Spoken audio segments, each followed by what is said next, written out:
got a monster inside of me. You better watch out if you ignite him. He's a road ahead of full prophecy to be the greatest beast the world has ever seen. I feed him every day like the bones clean. I feed him all the hate and he grows me. And he gets claws real big, pissed off quick. And if you cross him, you might drop dead. Metaphorically, of course, settling the score. Never getting bored, loves the blood and gore. Always wanting more, feed him from the source. They don't really understand until they feel the force departed. If you start shit, you'll be heartless in the darkness. Torn apart quick, you left scars ripped. You'll be chewed up and discarded.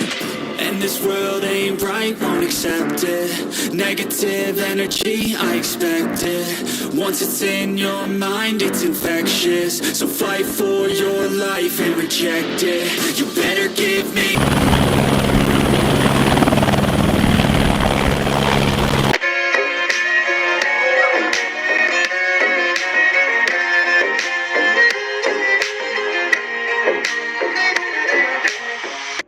तो hello guys, once again back. आपका फिर से स्वागत है एक और episode में।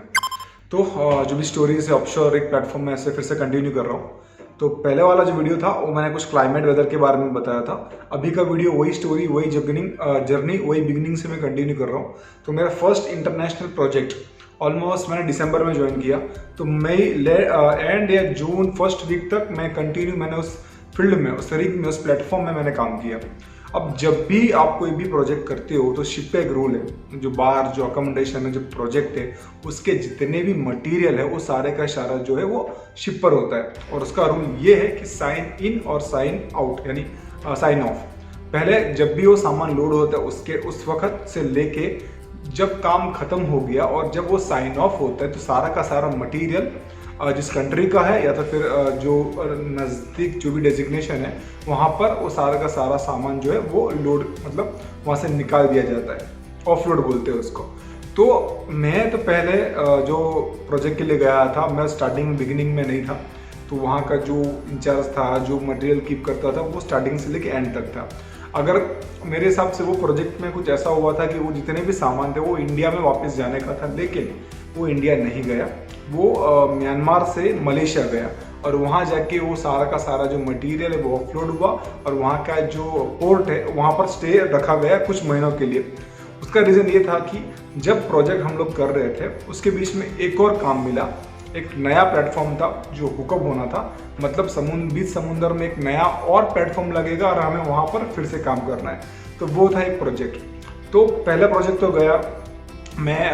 Project ख़त्म होने के कुछ छोटा सा एक पार्टी भी होता है। शिप जो जहाज़ है वो कंपनी खुद प्रोवाइड करता है। जब आप एक तो न्यू ईयर दिसंबर में मिलता ही है, उसके बाद जब भी साइन ऑफ होता है, मतलब जब काम ख़त्म हो जाता है, सब लोग घर को वापस जाते हैं, तो एक लास्ट मोमेंट एक छोटा सा सेलिब्रेशन होता है कि हमने प्रोजेक्ट सक्सेसफुली कंप्लीट की, हम लोग वापस जा रहे हैं। मैंने काफ़ी कंट्रीज़ में, काफ़ी लोकेशंस में, काफ़ी शिप में ये सेलिब्रेशन मैंने एंजॉय किया हुआ है। वो बेनिफिट मुझे मिला है। स्पेशली सबसे ज़्यादा जो एंजॉयबल मोमेंट है वो न्यू ईयर का और क्रिसमस का पार्टी होता है। वो थोड़ा अलग ही है, हटके है। उसके अंदर काम तो आपको करना ही है, जो आपका 12 घंटे का जॉब है वो तो कंटिन्यू रहेगा ही रहेगा, लेकिन ये जो सेलिब्रेशन है वो कुछ 1 या 2 आवर का ही रहता है। कुछ वेराइटीज़ एडिशनल ऐड हो जाए। ऐसे ही शिप के अंदर 7 स्टार फूड फैसिलिटी है, लेकिन स्पेशल ओकेजन के लिए कुछ केक कटिंग वगैरह, कुछ सेलिब्रेशंस और कुछ नहीं, ज़्यादा कुछ एक्टिविटी नहीं है। अगर कोई छोटा मोटा शिप है तो थोड़ा बहुत गाना बना, म्यूजिक वगैरह हो गया, 1 या 2 घंटे का प्रोग्राम रहता है। लेकिन आपको आपका जॉब जो है वो कंटिन्यू करना है। उसमें कोई भी मतलब रोक टोक नहीं है कि भाई पार्टी है, ये है, वो है, नहीं। आपको जॉब कंटिन्यू करना ही करना है। ये मैं जितना भी ट्रैवल कर चुका हूँ मैंने दिखाया। अब मेरा साइन ऑफ का टाइम हो चुका है। तो बोट आया, अपना बैग सब मैंने पैक कर लिया, हम वापस गया। मैं बोट से जो लोकेशन है म्यांमार का पोर्ट है यंगून, वहाँ पर पहुँचा। 14 से 18 घंटे का ट्रैवलिंग था। हम लोग पहुँचे और हम लोग लास्ट क्रू मेंबर नहीं थे। हम कुछ लोगों को, कुछ 7 या 10 लोगों को करके भेज रहे थे और शिप में कुछ और बचे हुए थे जो सबसे एंड में आएंगे, लगभग 2 वीक्स के बाद आएंगे, क्योंकि उनको पूरा सामान समेट के शिप को मलेशिया में लेके जाना है। और मलेशिया के टाइम पर 1-2 एम्प्लॉयज रहेंगे, नहीं तो जो क्रू मेंबर है शिप के वो वही रहेंगे, बाकी सबको वहीं से डिपोर्ट कर दिया जाएगा अपने ओरिजिन कंट्री में।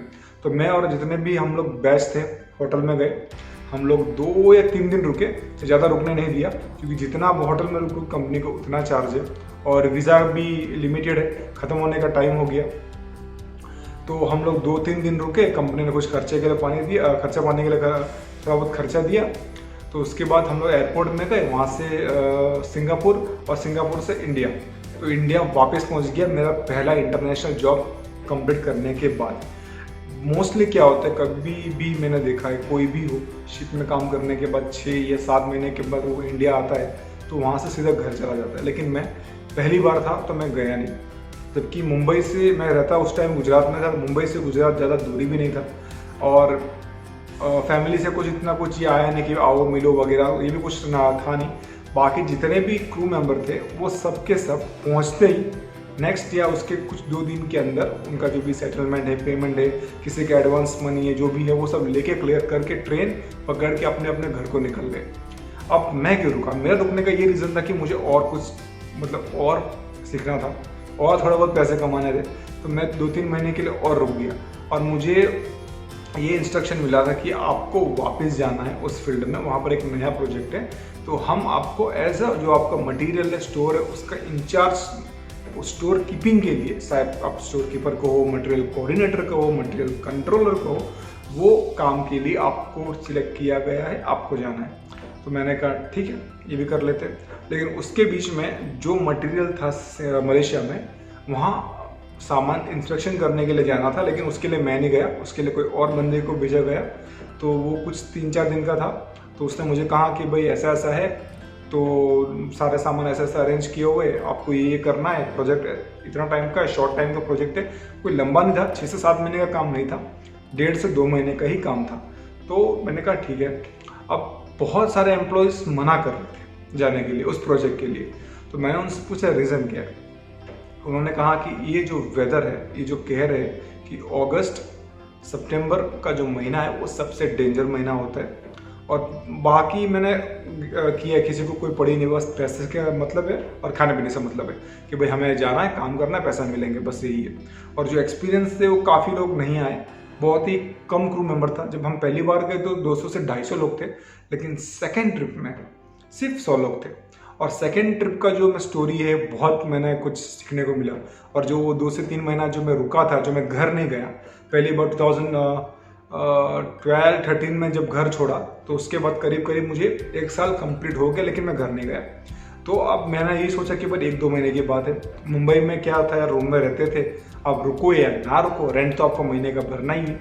तो मैं मुंबई में रुकता था, डेली अप डाउन करता था। ऑफिस जो भी वेयर हाउस था, वहाँ पर जो भी काम होता था, ऑफिस का, स्टोर का, मटेरियल का, शिपिंग का, नए नए जी प्रोजेक्ट थे। फिर मैंने ट्रांसपोर्ट भी किया। मैं इंडिया के कई लोकेशंस में गया बाय रोड, वहाँ पर शिपिंग के सामान पहुँचाने थे, तो मैं उसके साथ भी जाता था। तो बहुत कुछ सीखने को मिला। मेरा एक लाइफ पूरा एडवेंचरस गया, इतना अच्छा टाइम गया। तो मैं सोचा यार ये सब घर जाके कुछ मिलने वाला है नहीं, 1-2 महीना घर बैठने से अच्छा है कि भाई आप यहाँ पर ऑफिस में, वेयर हाउस में काम कर लो, तो थोड़ा बहुत एक्सपीरियंस भी हो जाएगा, नॉलेज भी हो जाएगा। और देखो सेकंड जो टाइमिंग था जाने का, वो मेरे पहले बैच में ही मेरा नाम आ गया कि आपको पहले ही जाना है। फिर वहाँ पर आपको पोर्ट में जाना है, वहाँ पर आपको शिप से जो आपका जहाज़ है, उसी जहाज़ में आपको बैठ के प्लेटफॉर्म में जाना है, वहाँ पर आपको काम है। मैंने कहा ठीक है। तो सेकेंड जो मेरा जर्नी है, क्योंकि ये मेरे सेकेंड इंटरनेशनल, देखो करियर भी देखो यार क्या मतलब मौका देता है। एक तो इंटरनेशनल ख़त्म हुआ नहीं, उससे पहले दूसरे का नाम आ गया। ये स्ट्रगल, हार्डवर्क और सक्सेस होने का एक मंत्र है कि आप कंटिन्यू करते रहो काम, आप सीखते रहो तो आप आगे बढ़ते जाओगे। तो सेकंड जो भी जर्नी है बहुत इंटरेस्टिंग था, बहुत कुछ मैंने एक्सप्लोर किया, उसका वीडियो मैं बाद में बनाऊंगा। तो once again guys, thanks for watching. और भी ऐसे इंटरेस्टिंग स्टोरीज जो भी मैंने merchant navy, life, rig, platform, offshore field में जितना भी मैंने एक्सप्लोर किया, उसके सारे मैं स्टोरीज ऐसे ही कंटिन्यू करूँगा। तो thanks for watching, bye and take care.